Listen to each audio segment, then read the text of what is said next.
शिशुपाल कहता है कि अरे मूर्ख पांडवों, अगर तुम्हें इन राजाओं की पूजा नहीं करती थी, आचार्य कृप, आचार्य द्रोण जैसे ब्राह्मणों की पूजा नहीं करती थी, उन देवों की पूजा नहीं करनी थी, तो जो देवपुत्र यहाँ पर सूर्य का कवच कुंडल लेके पैदा हुआ है, महारथी कर्ण।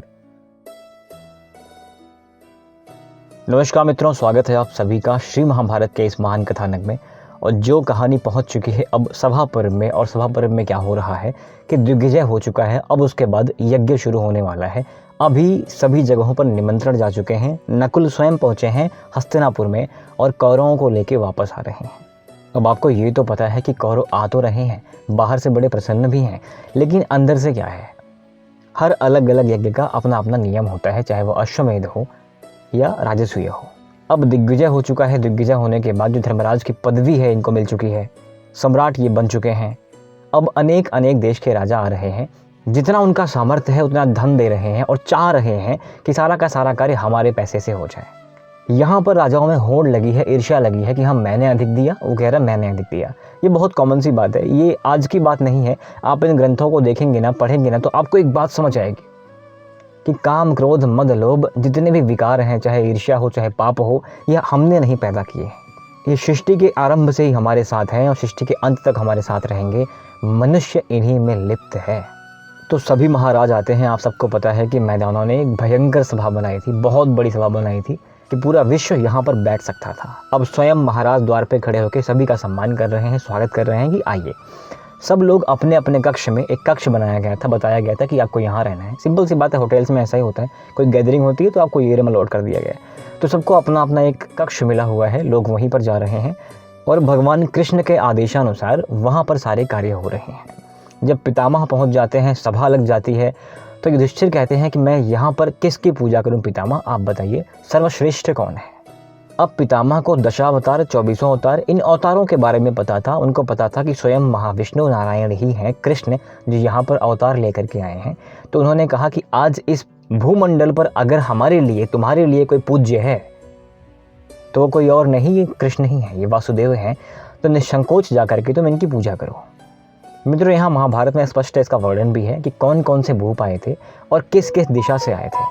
अब आप कल्पना करें कि एक ऐसी सभा है जिसको किसी दानव ने बनाई है, एक विशाल सभा बनाई है और वहाँ ऐसे ऐसे लोग उपस्थित हैं जो एक बार चाहें तो देवराज को भी जीत लें।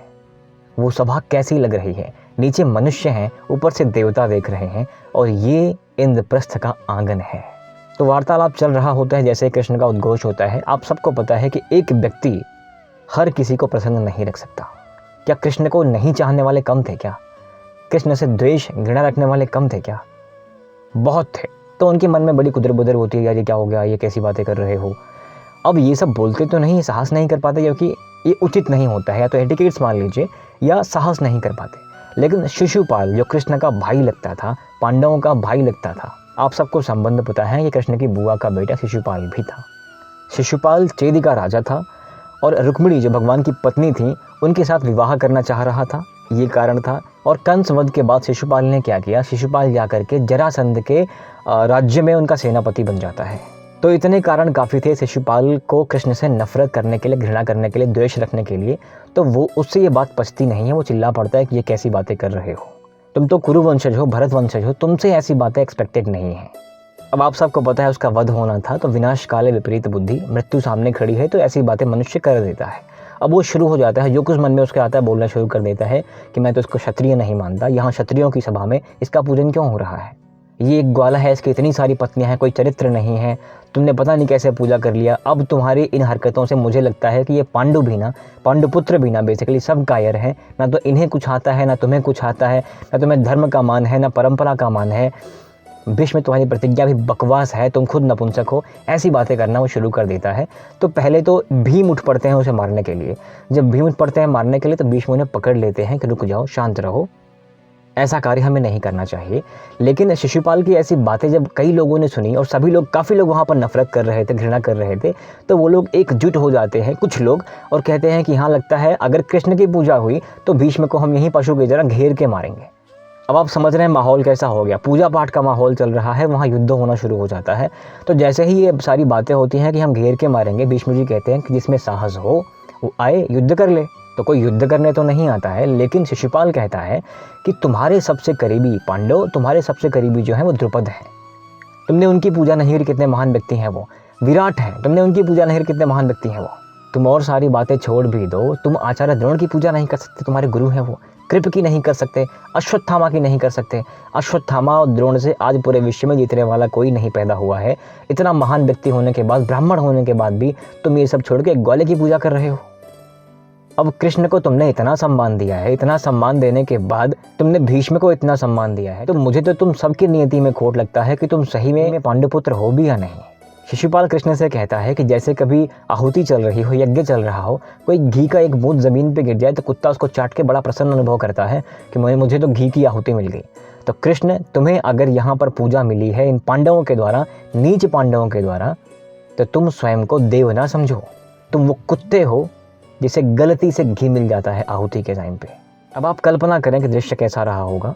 कृष्ण ने तो उनकी माँ को, शिशुपाल की माँ को वचन दिया हुआ था, क्योंकि वो 4 हाथ पाँव लेके पैदा हुआ था, राक्षस बन के पैदा हुआ था। सब भयभीत हो गए। आकाशवाणी हुई थी कि जिसके स्पर्श करने से अगर ये ठीक हो जाएगा, उसी के हाथ में मृत्यु होगी। भगवान ने स्पर्श कर दिया। छूने के बाद जब वो ठीक हो जाता है तो उसकी माँ कहती है, मतलब भगवान की बुआ कहती है कि अब तो मैं प्रसन्न हूँ, मेरा बेटा अमर हो गया, क्योंकि मेरा भतीजा इसको मारेगा नहीं, दूसरा कोई मार नहीं सकता, तो मैं तो बड़ी प्रसन्न हो गई। भगवान ने वचन दिया कि हाँ ठीक है, 100 गलतियाँ माफ़ कर दूंगा।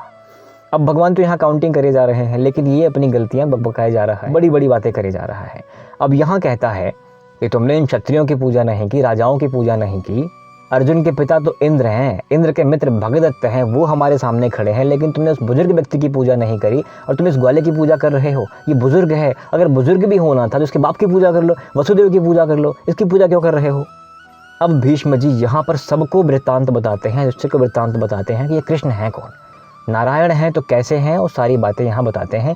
ये हो सकता है आपको बोरी सी में ना मिले, लेकिन गीता प्रेस महाभारत में इसका पूर्ण उल्लेख है कि भगवान के अवतारों की बात, परशुराम, राम, कृष्ण, सारी बातें, और भी नर नारायण जो भी था, नारायण था, मधुकैटभ को मारा था, ये सारी बातें वहाँ पर आपको मिलेंगी। संक्षेप में मिलेंगे, लेकिन मिलेंगे कि ऐसे ऐसे ये डिसेंडेंसी चली आ रही है, अवतार हुए हैं, क्यों हुए हैं। ये सभी लोग देवताओं के रूप में थे। भगवान ने कहा था कि तुम सब देवता बन के जाओ, आपस में लड़के मर के, पृथ्वी को छोड़ छाड़ के, खाली करके, धर्म की स्थापना करके वापस चले आना। यही प्रयोजन है, इसलिए हम इनकी पूजा कर रहे हैं और यही पूज्य हैं हम सबके। लेकिन शिशुपाल की तो मृत्यु आई थी, वो ऐसी बातें मान ही नहीं सकता था। शिशुपाल कहता है कि अरे मूर्ख पांडवों, अगर तुम्हें इन राजाओं की पूजा नहीं करती थी, आचार्य कृप, आचार्य द्रोण जैसे ब्राह्मणों की पूजा नहीं करती थी, उन देवों की पूजा नहीं करनी थी, तो जो देवपुत्र यहाँ पर सूर्य का कवच कुंडल लेके पैदा हुआ है, महारथी कर्ण, जिसको हराना असंभव है, तुम उसकी पूजा कर लो। लेकिन नहीं, तुम्हें उसकी पूजा नहीं करनी है, इनकी पूजा नहीं करनी है, एक ग्वाले को पकड़ लिया। अरे ग्वाले को तुमने पकड़ा किस लिए है?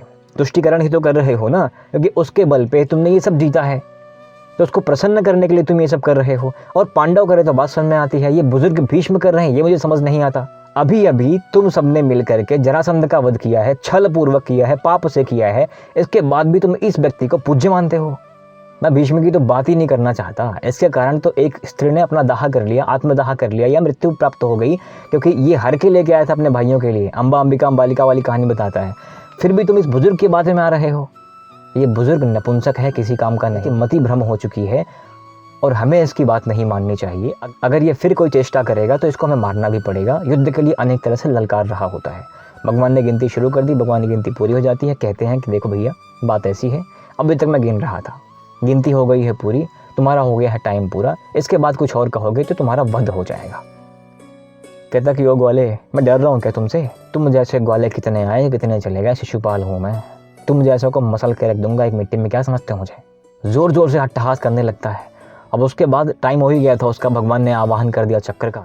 चक्र वायु मार्ग से आता है, एक ज्योति बन के जाता है, इसका गला काट के फेंक देता है और इसके अंदर की प्राणवायु भगवान के अंदर समा जाती है। ये दृश्य देखकर लोग आश्चर्य में पड़ जाते हैं कि अच्छा ऐसा भी होता है, और चक्र वापस चला जाता है।